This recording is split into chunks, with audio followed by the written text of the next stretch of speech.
بالکل. For example آپ نے قرآن کے اندر نماز کے اندر کوئی ایک ایسی آیت پڑھی جس کے اندر یہ لکھا ہے, میں ایک چھوٹی سی ایگزامپل دے رہی ہوں کہ جی ناپ تول میں جو کمی کرنے والا ہے وہ ہم میں سے نہیں ہے یا اس کے لیے سخت ہے, اب وہ باہر جاتا ہے, اس کے لیے ہلاکی ہے. بالکل. اب جب وہ باہر جاتا اور اپنا کاروبار کرتا, وہ ناپ تول میں کمی کرتا, جو اس نے سجدہ کر کے آیا وہ تو اس کا ضائع ہو گیا نا. اس نے رب سے وعدہ کیا کہ میں نہیں کروں گا, اس نے اس کی آیت کو پڑھ کے آیا. تو اس کا مطلب ہے کہ جب تک ہم غور سے تدبر سے بلکہ ایسے لوگوں کے لیے قرآن میں ایک دوسرے مقام پر جو فرمایا گیا ہے, اس پر بھی آپ روشنی ڈالیں گی کہ بعض لوگ ایسے ہوتے ہیں جن کے لیے ان کی نمازیں وبال بن جاتی ہیں, جیسے فویل للمصلین الذین هم عن صلاتهم ساہون الذین یرون یمنعون الماعون, ان کی نماز یعنی وہاں پر اللہ تعالیٰ یہ کہہ رہا ہے کہ ایسی نمازوں کی مجھے ضرورت نہیں, یہ تمہارے منہ پہ ماری جائیں گی. یعنی نماز میں جلدی نہ کرو, غور سے پڑھو, کیونکہ ہم خالق کی کائنات جس نے ہمیں پیدا کیا ہم اس کے آگے کھڑے ہیں, اس کے دربار میں کھڑے ہیں. جب آپ کسی بادشاہ کے دربار میں جاتے ہیں یا کسی بڑے کے, تو آپ اس میں عزت کے ساتھ جاتے ہیں, بڑے احترام کے ساتھ جاتے ہیں, اور اپنا مدعا جب بیان کرتے ہیں تو بہت عزت, احترام, توقیر کے ساتھ. لیکن جب اتنے بڑے خالق کائنات کے دربار میں آپ کھڑے ہیں تو آپ یہ نہیں سوچ رہے کہ میں کس کے آگے کھڑا ہوں, کیا کہہ رہا ہوں, کیا چاہتا ہوں. آپ اپنے لیے دعا کرنے جا رہے ہیں, آپ اپنی ذات کی بات کر رہے ہیں, اور وہاں پر آپ اگر اس دربار کے آداب کو نہیں جانیں گے تو آپ بات کیسے کریں گے, وہ بات وہاں تک کیسے پہنچے. اور دربار کے آداب میں پھر جو صاحب دربار ہے, جو صاحب سجدہ ہستی ہے, جو مسجود ہے ہماری, اس کے کلام کے معنی یہ ہیں کہ اس کی باتیں ہیں, وہ باتیں ہماری زبان پر آ رہی ہیں, لیکن ان سے ہم جب مخاطب ہیں تو اس کی تفہیم نہیں ہو رہی. تو یہی قرآن جو اس مہینے میں نازل ہوا, اور اس میں باقاعدہ طور پہ اللہ تعالیٰ نے کہا کہ ہم نے اس قرآن کو اس مہینے میں نازل فرمایا, اور پوری ترتیب کے ساتھ شہر رمضان. بالکل. اب جب وہ یہ کہہ رہا ہے اور اس کے بعد ہم روزانہ, اچھا دیکھیے ہمارے یہاں ایک رواج ہے کہ جیسے ہی رمضان کا مہینہ آتا ہے ہم سب قرآن کھول لیتے ہیں اور اس کو لگانا شروع کرتے ہیں, تلاوت کرنے لگتے ہیں, بے معنی تلاوت. اب اس کو ہم نے آج اتنے ختم کر لیا, آج ہم نے یہ اتنا قرآن اس مہینے میں ختم کیا. اللہ وہاں پہ ریکوائرمنٹ کیا ہے کہ آپ قرآن جو بنی انسان کے لیے ہے, جو راہ ہدایت کے لیے, ہم یہ کہتے ہیں کہ یہ رہتی دنیا تک ہے اور رہے گا کیونکہ اللہ نے اس کی حفاظت کی ذمہ داری لی ہے. لیکن اس کو پڑھنے کی, سمجھنے کی اور پوری زندگی گزارنے کے اس میں جو اصول ہیں, وہ میں یہ سمجھتی ہوں کہ ہمیں یہ جو مہینہ ہے, بہت سے میرے قارئین پروگرام دیکھ رہے ہیں, تو آج سے ہم اپنی اصلاح کیوں نہ کر لیں کہ ہم قرآن کو ترجمے کے ساتھ پڑھیں اور یہ دیکھیں کہ اللہ ہم سے کیا چاہتا ہے. وہ اس قرآن میں ہم سے 98 ٹائم یعنی 98 مرتبہ اللہ تعالیٰ یا ایھا الذین آمنو یعنی 98 ٹائمز اس نے ایمان والوں کو مخاطب کیا اور ان کی ڈیوٹیز لگائیں. ایک تو قرآن پوری دنیا کے انسانوں کے لیے, یا ٹھیک ہے, پوری دنیا کے انسانوں کے لیے, لیکن وہ لوگ جو ایمان لے آئے, یا ایھا الذین آمنو, وہ لوگ جو ایمان لے آئے, اب ان سے مخاطب ہے کہ تم مومن ہو, ایمان لے آئے ہو, تو اب تمہاری یہ ڈیوٹیز ہیں. تو وہ 98 ٹائمز اللہ تعالیٰ نے وہاں قرآن پڑھنے والوں کو ڈیوٹیز دی ہیں, ایمان والوں کو, کہ اب آپ نے یہ کرنا ہے, آپ نے یہ کرنا ہے, آپ نے یہ کرنا. وہ تمام چیزیں بڑی تفصیل کے ساتھ ہیں. تو اگر جب ہم قرآن پڑھتے ہیں ترجمے کے ساتھ تو ہمیں یہ پتہ چلتا ہے اللہ ہم سے چاہتا کیا ہے, ہماری ڈیوٹیز کیا ہیں, مطلب سماجی زندگی میں ہماری کیا ہماری ذمہ داری کیا ہے. بالکل. اور گھریلو زندگی میں ہماری کیا ذمہ داریاں ہیں, ہر چیز کو کھول کر بیان کیا. اللہ تعالیٰ کہتا ہے میں نے ایک چیز کو کھول کر بیان کیا ہے. تم سمجھنے والے بنو, تم میری آیتوں پر اندھے بہرے بن کے مت گرو, ان کو سوچو, سمجھو اور اس پر عمل کرو. بلکہ یہاں تک فرمایا گیا ہے کہ افلا یتدبرون القرآن, افلا تتقون, افلا تدبرون, یہ سب کس سے کہہ رہے ہیں؟ علی قلوب اقفالھا, دلوں پہ تم نے تالے کیوں چڑھا لیے ہیں. تو ہم بجائے اس کے کہ ہم تلاوت کریں, تلاوت کے ساتھ اگر ہم ترجمہ پڑھیں اور ترجمے کو اپنی زندگی کا حصہ بنا لیں کہ اللہ ہم سے جو چاہتا ہے. یہ ابتدا میں چونکہ آپ قرآن فہمی کا سفر بغیر کسی مکتب کے کر چکی ہیں اپنے گھر میں بیٹھ کے, تو اس کا آپ ہمیں تجربہ شیئر فرمائیں کہ آپ نے کس طرح قرآن پاک کی تفہیم کا ماحول بنایا. دیکھیے میں الحمدللہ میں نے اسلامک اسٹڈیز میں ماسٹر کیا, پھر ایم فل میں بھی میں نے کچھ کیا, ابھی ایم فل میرا کمپلیٹ نہیں ہوا تھا. اس کے بعد ہم یہ قرآن پڑھتے تھے تو ترجمے کے ساتھ میرے ہسبینڈ اللہ تعالیٰ ان کو جنت الفردوس میں اعلیٰ مقام آمین، عطا ثم فرمائے. آمین. تو ہم دونوں رمضانوں میں بھی اسی طرح رات کو ہم بیٹھ جاتے تھے اور قرآن کو پڑھتے تھے, اس پہ غور و فکر اچھا, یہ کرتے رمضان کی برکت ہے تھے. بالکل, اور ہم اس طرح نہیں پڑھتے یعنی تھے. ہاں, آغاز رمضان سے ہی ہوا تھا. بالکل, اللہ تعالیٰ نے ہی اس کو وہ تو اس کی سبب- تشریح کر سبب دی, بنایا, سبب جی. بنایا, اور ہم اس طرح پڑھتے رہے, اور الحمدللہ بہت سی چیزیں ہم پر آیا ہوئیں, اور جو ہم سے غلطیاں ہوتی تھی وہ اس کو ہم نے صحیح کیا کہ اللہ جو ہم سے چاہتا ہے ہم اس کو کریں, اور وہی چیز ہم نے کوشش کی کہ بچوں کو بھی پڑھائیں. کیونکہ دیکھیں اللہ تعالیٰ نے ہمیں ایک مسلمان قوم, مسلم بنایا, اور اس میں ہمیں وہاں تو فرقوں سے بھی اللہ تعالیٰ ہمیں آزاد کر رہا ہے. جی بالکل. اور وہ ہمیں کہتا ہے جی تم شیعان لستا, وہ کہتا ہے وہ کہ جی سماکم المسلمین, اس نے آپ کو نام دے دیا ہے نام مسلم دے کا. دیا مسلم کا, اور پھر وہ کہتا ہے تم فرقوں میں مت, گروہوں میں مت تقسیم ہو ولا جانا, تفرقوا. ورنہ میرا تم سے کوئی تعلق نہیں ہے. تو اللہ تعالیٰ تو ہمیں سب چیز کھول کھول کے بتا رہا ہے. پھر ہم کہتے ہیں کہ جی ہم اتنے فرقوں میں ہیں, اور یہ فلاں فرقہ جنت میں جائے گا, فلاں دوزخ میں, فلاں کافر, نتھنگ. اللہ تعالیٰ نے ہمیں ایک مسلم بنا دیا. یہ بھی میرا خیال ہے کہ قرآن کی تفہیم نہ ہونے کی وجہ سے, قرآن کو نہ سمجھنے کی یہ نحوست ہے کہ ہم فرقوں کو اہمیت دے رہے ہیں. ہم فرقوں کو اہمیت دے رہے ہیں. کوئی کہتا ہے جی 72 فرقے ہوں گے, کوئی کہتا ہے 73 فرقے, جبکہ اللہ تعالیٰ نے ہمیں ایک مسلم نام دیا ہے قرآن میں. آپ اس کو سوچیں تو وہ ہمیں نام بھی دے رہا ہے, پہچان بھی دے رہا ہے, پھر یہ بھی کہہ رہا ہے ہم نے تمہیں قبائل میں اس لیے تقسیم کیا کہ تاکہ تم پہچانے جا سکو. تو ہمیں قبائل میں بنایا, پھر وہ کہتا ہے ہم نے تمہیں خاندان والا بنایا, اور پھر تم کو ہر چیز ہم نے قبائل کی طرح مذہب کے بھی جو ہے وہ پہچانے الگ الگ کر دی, اور ہر مسلک نے, ہر فرقے نے اپنی لباس کے حوالے سے بھی پہچان ایک الگ بنا دی.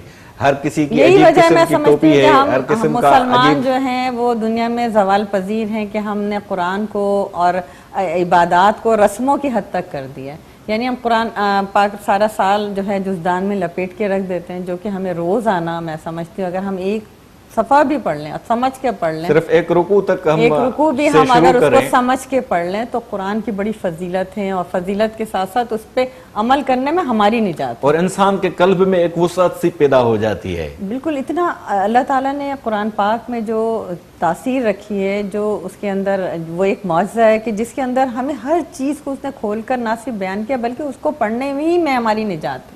اور اسی کے ساتھ جو آپ نے فرمایا کہ آپ کا ایک جملہ میں نے نوٹ کیا کہ صلاۃ قائم کرنے کی چیز ہے, نماز پڑھنے کی چیز نہیں ہے, قائم کرنے کی چیز ہے. تو نماز کو قائم کیسے ہم کر سکتے ہیں؟ دیکھیں بار بار جب قرآن پاک میں صلاۃ کا ذکر ہوتا ہے, اقیموا الصلاۃ, اقیموا الصلاۃ وآتوا الزکاۃ, تو وہاں پہ بار بار یہی کہا جا رہا ہے صلاۃ کو قائم کرو, سسٹم پہ آپ آ جاؤ. آپ دیکھیں نبی صلی اللہ علیہ وسلم جب اس دنیا میں انہوں نے اپنی آغاز کیا, جب آپ کو نبوت عطا کی, سب کو پتہ تھا کہ وہ صادق ہیں, امین ہیں. اسلام نے 2 کسوٹی رکھی ان کے لیے اللہ تعالیٰ نے کہ وہ صادق اور امین, یعنی سب سے بڑی چیز آپ کی سچائی اور امانت داری, اس پر آپ کو نبوت عطا کی. اب جب کلمہ پڑھ لینا مشکل نہیں ہے, کسی سے بھی آپ کہیں گے نا وہ کلمہ پڑھ لے گا, اصل چیز ہے وہ جو سسٹم ہے اس سے بغاوت, یعنی اس سسٹم سے آپ چھوڑ کے جب دوسرے سسٹم میں آتے ہیں. فار یعنی وہ سسٹم جو غیر قرآنی ہے. ہمارے سندھ کے اندر بہت سی کبھی رسمیں ہیں, کاروکاری ہے, یہ اگر ان سسٹم سے ہم الگ ہوتے ہیں تو آپ سوچیں کہ ہمیں معاشرے کی کتنی مخالفت مول لینی پڑتی ہے. لیکن چونکہ اسلام میں نہیں ہے کاروکاری, ہم اسلام کی اس چیز کو, وہاں پہ شادی کی مکمل اجازت ہے لڑکی کو, بلکہ اجازت کے ساتھ اختیاری اختیار بھی دیکھیں عطا نکاح کیا کا گیا جو ہے. اختیار ہے نا وہ عورت کے پاس ہے, اور اس کی پسند, اس کی رضامندی کے بغیر شادی نہیں ہو سکتی. اور نکاح کا پہلے اقرار لڑکی کرے گی, اس کے بعد جو ہے اور طلاق کا جو ہے وہ مرد کو دیا ہے. تو لیکن یہ بھی نہیں, عورت کو یہ بھی دیا ہے کہ اگر وہ شخص اس کو وہ اس کا میعاد میں نہیں, پر وہ اگر طلاق لینا چاہتی ہاں تو وہ بھی لے سکتی. اس کے لیے بھی قانون کوئی سازی ہے. اسلام میں کوئی تنگی نہیں ہے, یہ تو اللہ تعالیٰ کہہ رہا ہے, قرآن بھی کہہ رہا ہے کہ اس دین میں کوئی تنگی نہیں ہے. یرید اللہ بکم الیسر ولا یرید بکم العسر, اس نے آپ سے آسانی کا معاملہ فرمایا ہے, آسانی کر دی. دین میں کوئی تنگی نہیں ہے, کوئی کمی نہیں ہے, دین مکمل ہے, اور دین کے اندر سب آسانیاں. آسانیاں کیسے ہیں, یہ جو ہم نے مشکل بنا دیا ہے کہ جو ہم نے اس میں شامل کیے ہیں اپنے دین کے اندر, ہم نے اپنے رسوم اور رواج کو رسم و رواج, بہت زبردست لفظ ہے, رسم و رواج پر ہم بات کریں گے کہ رسم و رواج کو ہم نے اپنی ہوس کا ایک بت بنا کے کیسے اس کی پوجا کرنے شروع کر دیے, اس پر ہم بات کریں گے ایک وقفے کے بعد. سلام رمضان رمضان رمضان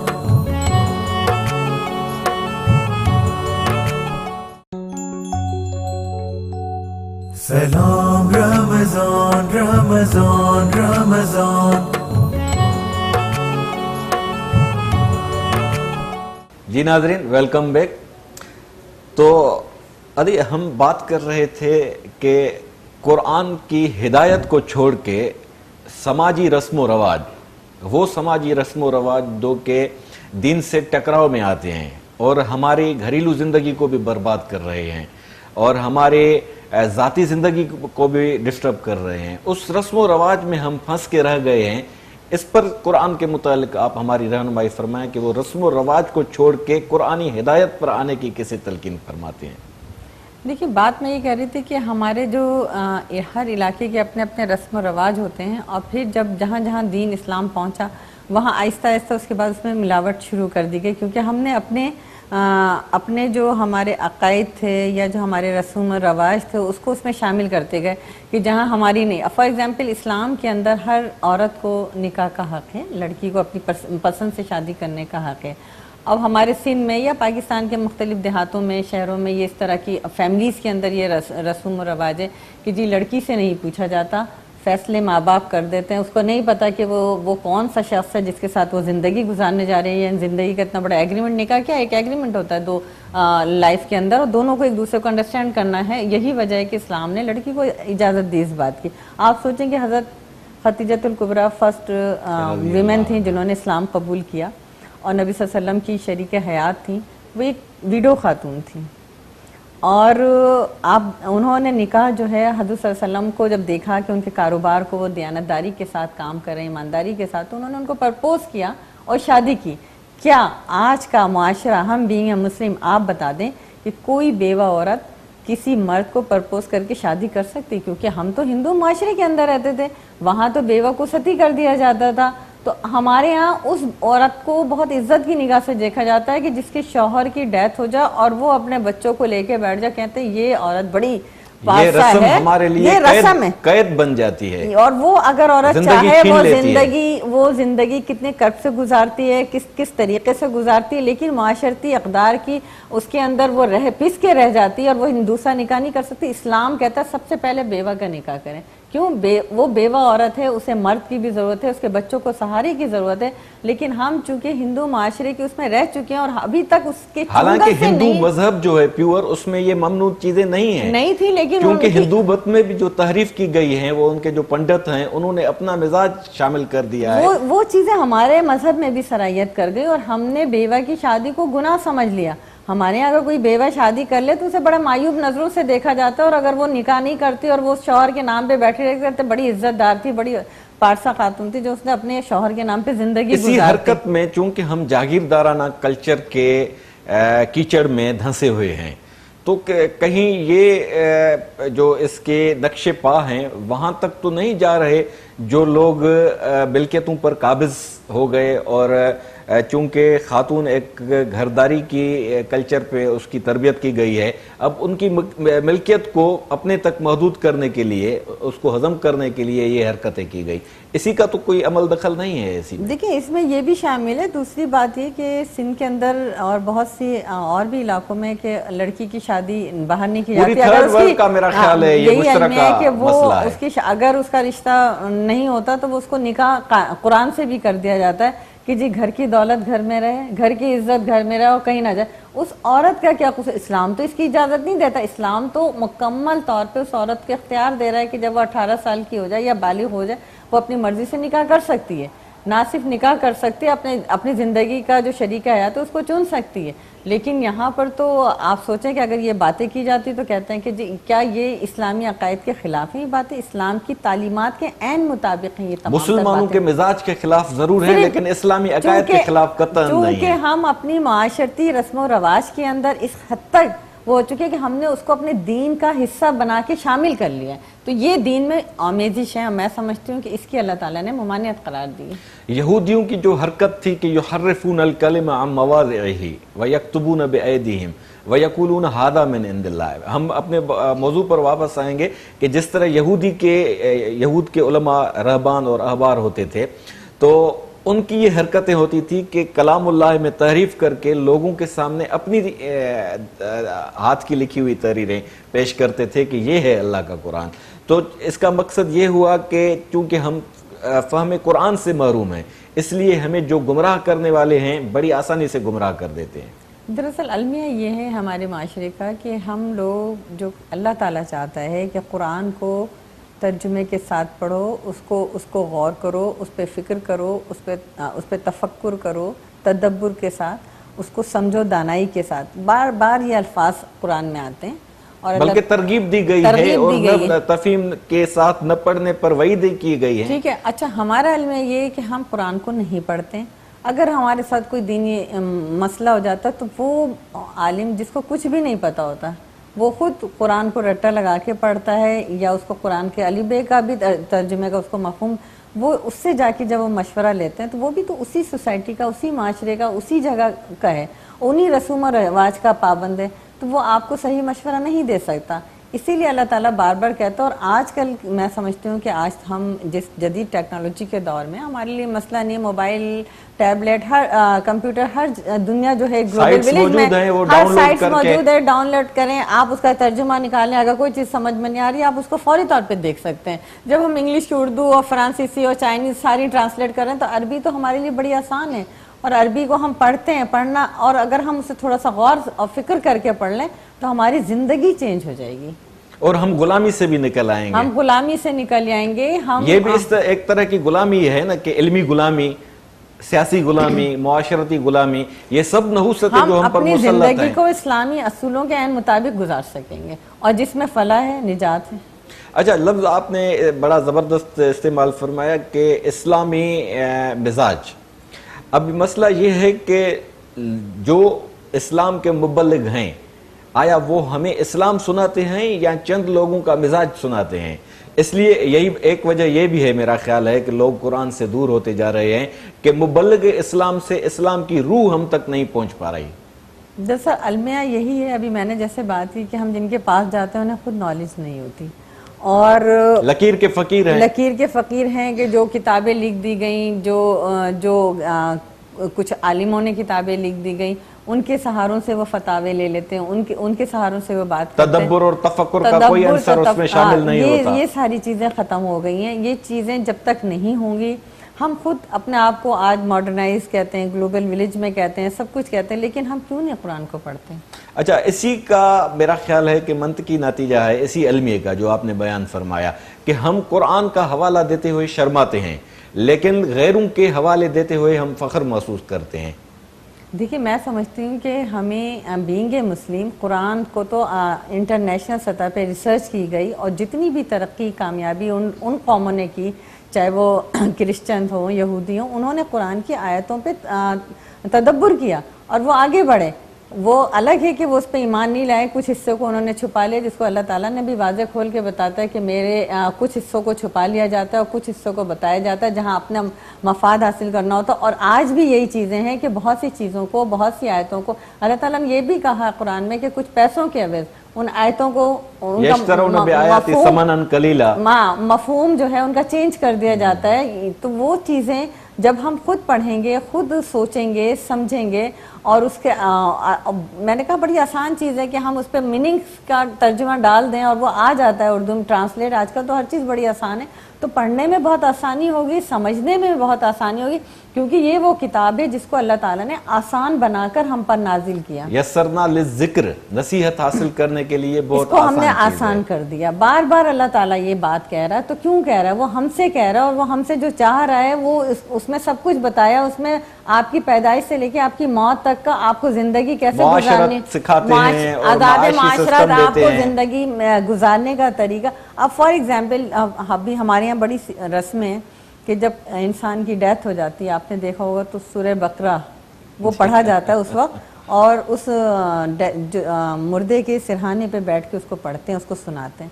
آپ سورہ بقرہ اٹھائیں اس میں پوری زندگی گزارنے کے طریقے بتائے گئے. جس طرح حضرت عمر نے صرف سورہ بقرہ رسول اللہ صلی اللہ علیہ وسلم سے تعلیمی طور پر پڑھی تو انہوں نے پوری دنیا پر اپنے فتوحات کے علم گاڑ دیے. اب آپ سوچیں ہم اس کو کب سنا رہے ہیں؟ جب وہ چلا گیا، یعنی نہ وہ سن سکتا ہے نہ وہ کچھ کر سکتا ہے، تو ہم اس کو سنا رہے ہیں. سورہ بقرہ میں تو آپ کو پوری زندگی گزارنے کے آداب بتا دیے گئے ہیں. آپ کو قرآن کب نازل ہوا، آپ کو روزے کیسے رکھنے ہیں، آپ کو نماز کیسے پڑھنی ہے، آپ کو حج کیسے کرنا ہے، آپ کو عمرہ کیسے کرنا ہے، آپ کو یہ سب کچھ تو سورہ بقرہ میں اللہ تعالیٰ بتا رہا ہے. تو اب یہ جو ہم پڑھ کے آخر میں اس کو سنا رہے ہوتے ہیں، سوچتے ہیں کہ یہ بخشش کا اس کو ذریعہ بنے گا. نہیں، میں سمجھتی ہوں کہ اس کے لیے وہ جو کچھ کیا، میں نہیں سمجھتی ہوں، یہ اللہ تعالیٰ قرآن میں کہتا ہے کہ جو شخص نے اپنی زندگی میں جو کچھ کیا وہ اعمال اس کے ساتھ جائیں گے، اور اب جو آپ نے کرنا ہے وہ آپ کے ساتھ جائے گا. اور آپ اس کو جو کچھ سنا رہے ہو، نہ وہ سن سکتا ہے نہ وہ دیکھ سکتا ہے نہ وہ آپ کی کوئی مدد کر سکتا ہے. ٹھیک ہے، جب ہمیں وہ بالکل کلیئر یہ بات کہہ رہے ہیں، اللہ تعالیٰ کہہ رہے ہیں، تو ظاہر ہے اس میں اس پہ ہم ایمان لے کر آئیں اس قرآن پر، تو وہ بات صحیح ہے. اور اس بات پر ہم بجائے اس کو کہ سورہ بقرہ اس کو سنائیں، اس وقت ہمیں عبرت حاصل کرنی چاہیے اور اپنی موت کو یاد کرنا چاہیے کہ وہ اللہ ہے جو جس کے ہاتھ میں موت ہے، اور وہ ہمارا عزیز سے عزیز ہے. ہم اسے دنیا کی دولت لگا لیں، لیکن جب اللہ کہتا ہے لہو کن فیکن، ہو جاتا ہے وہ کچھ. اور اللہ تعالیٰ جس وقت جو اس کا موت کا وقت مقرر ہے وہ لے لیا، تو میری بھی کسی وقت آ سکتی ہے. تو ہم اپنی آخرت کو صحیح کریں، ہم اپنے اعمال کو صحیح کریں. بلکہ قرآن تو سب سے پہلے دنیا کو ٹھیک کرنے کی کا درس دیتا ہے، یہی اور میرے آخرت بھی کہنے انہی کا- لوگوں کی ٹھیک ہوگی جن کی دنیا ٹھیک ہوگی. ربنا آتینا فی الدنیا سب سے بہترین، سب سے خوبصورت دعا میں جامع سمجھتی دعا ہوں. ہے. جامع دعا ہے کہ ربنا آتینا فی الدنیا حسنہ وفی الآخرۃ حسنہ، یعنی ہماری دنیا اچھی ہوگی تو آخرت اچھی ہوگی. یعنی حسنتاً فی الدنیا اور حسنتاً فی الآخرت کا ایک خوبصورت سنگم صرف قرآن کی ہی خاصیت ہے. جی بالکل. کہ یعنی لا تنس نصیبک من الدنیا، اپنی مادی چیزوں میں جو آپ کا نصیب رکھا گیا ہے، اور خذو زینتاً عند کل مسجد، کہ انسانی خوبصورتی کے جتنے بھی تقاضے ہیں وہ اگر جائز حدود میں ہیں تو وہ آپ کو اپنانے چاہیے. بالکل. اور اللہ تعالیٰ ہمیں یہی چاہتا ہے، اور ہم اگر ہماری دنیا اچھی ہوگی تو آخرت ہماری اچھی ہوگی، یعنی اچھے ہم نے کام کیے ہوں گے. اور کوئی اللہ تعالیٰ یہ بھی کہتا ہے وَمِثْقَالَ ذَرَّةٍ خَيْرٍ يَرَهُ وَمِثْقَالَ ذَرَّةٍ شَرٍّ يَرَهُ. ہم یہ کہتے ہیں نا کہ بخش دیا جائے گا، اور لیکن وہاں پہ ذرے ذرے کا حساب ہوگا. آپ نے یہاں پہ جو کچھ کیا ہے، اچھا کیا یا برا کیا، یعنی وہاں پوری پر زندگی کا ریکارڈ بن رہا ہے. وہاں یہاں ریکارڈ بن رہا ہے، اور وہ اللہ تعالیٰ قرآن میں ہر چیز ہمیں کھول کھول کر بیان کر رہا ہے. تو لہٰذا ہمیں چاہیے کہ ہم یومئذ یصدر الناس اشتاتا، جو آپ نے بات فرمائی کہ انسانوں کے سینے میں ان کی زندگی کا ریکارڈ محفوظ ہو رہا ہے. جی بالکل. لیروا اعمالہم، اور جب محشر میں اس کو بلایا جائے گا تو اس کو اس کے اعمال سامنے ان اس پہ کے رکھے سامنے جائیں گے. اعمال ہوں گے، وہ اعمال بات کر رہے ہوں گے اس کو. اقبال نے فرمایا تھا، ایک بڑی خوبصورت بات کہی ہے اقبال نے، کہ وہ معزز تھے زمانے میں مسلمان ہو کر، اور ہم خوار ہوئے ہیں تارک قرآن ہو کر. سب کچھ تو کہہ دیا. میں سمجھتی ہوں حضرت علامہ اقبال رحمۃ اللہ علیہ نے کہ وہ مسلمان اس لیے عزت دار تھے کہ وہ قرآن کو پڑھتے تھے اور اس پر عمل کرتے تھے، اور قرآن کو جو پڑھنے کا حق ہے اس کو ادا کرتے تھے، اور پڑھنے کے ساتھ ان تمام چیزوں کو دیکھیں نا، جب ہم کوئی کتاب پڑھتے ہیں، ہم اپنے کورس کی بھی کوئی کتاب پڑھتے ہیں تو اس کا کوئی مقصد ہوتا ہے نا. آخر میں ہم سے اس میں سے سوالات پوچھے جاتے ہیں، اس کے ایگزامس ہوتے ہیں، پھر ہم اس سوال کا جواب دیتے ہیں. قرآن بھی اللہ تعالیٰ نے بھیجا، اور اللہ تعالیٰ نے کہا کہ میں نے پوری زندگی گزارنے کے تمام اصول اس میں بتا دیے ہیں. جب تمام اصول اس میں ہیں تو ہم اس کو بند کر کے رکھیں گے تو ہم ان اصولوں پہ کیسے زندگی گزار سکتے ہیں؟ اللہ تعالیٰ جس نے ہمیں پیدا کیا، جو ہمارا پیدا کرنے والا ہے، جو ہمیں رزق دینے والا ہے، رزق دینے والا ہے، اور جو ہماری زندگی کے سارے فیصلے کرنے والا ہے، ہم کیا کر سکتے ہیں؟ ہمیں نہیں پتا کب کس کی موت ہو جائے گی، کب کس کے ساتھ کوئی حادثہ ہو جائے گی، یہ سب تو وہ جانتا ہے نا. ان اللہ علی کل شیء قدیر، وہ ہر چیز پر قادر ہے. تو پھر میں سمجھتی ہوں کہ ہمیں بس اسی پہ میرا خیال ہے کہ آپ کا مقصد یہ بھی ہے کہ چونکہ اللہ تعالیٰ ہمارا خالق ہے، ہمارا سافٹ ویئر اس نے ہمیں ہماری فطرت میں انسٹال کیا ہے، تو اس سافٹ ویئر کی جو گائیڈ لائن ہے وہ قرآن ہے. وہ قرآن ہے بے شک. اور اس قرآن کے مطابق جب ہم اپنے سافٹ ویئر کو آپریٹ کریں گے تو ہماری زندگی جو ہے فطری وہ نہج پر آسان چلے ہوتی گی. چلی جائے گی.